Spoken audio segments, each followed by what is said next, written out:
Minneapolis, the Davos smackdown, and a 170-year-old British playbook have in common. They're all part of the same war, and the empire just lost its first line of defense. President Trump's new national defense strategy just ended 80 years of American support for regime change operations abroad. No more color revolutions in other countries, no more democracy promotion. The post-war order isn't dying, it's dead. So what do the British do when they can't run their operations overseas anymore? They bring them home. Now they tell you Minneapolis is about communities fighting back against authoritarian ICE agents. But what you're really seeing is a textbook color revolution, the same tactics Lord Palmerston pioneered 170 years ago to stop the American system from spreading. And the same personnel who ran regime change in Ukraine and Syria are now running operations in the Midwest. I'm Susan Kokinda. I've studied how the British pioneered these methods going back to the 1840s. And understanding that history is going to help you see today's battle for what it really is and what it's going to take to win.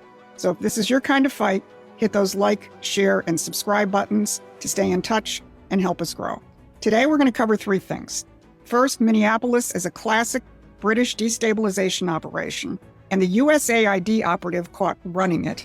Second, why the British are suddenly obsessed with Lord Palmerston, the original Color Revolution author.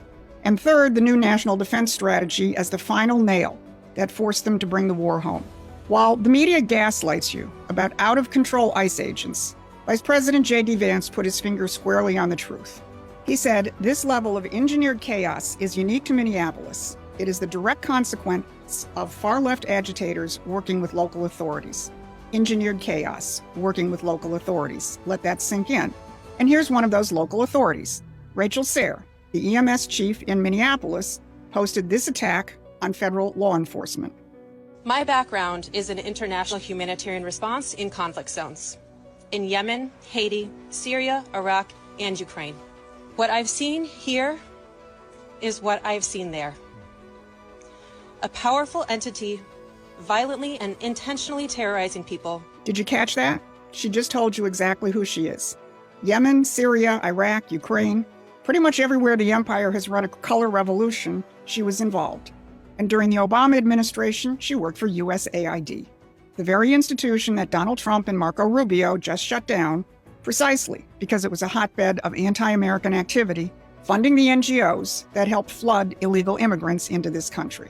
She's not comparing Minneapolis to a war zone to be dramatic. She's telling you that the same class of professionals who manage regime change operations abroad are now running operations in the Midwest. And Minneapolis isn't a random flashpoint. This is ground zero, the origin of George Floyd, BLM, and American Antifa itself, the first explicitly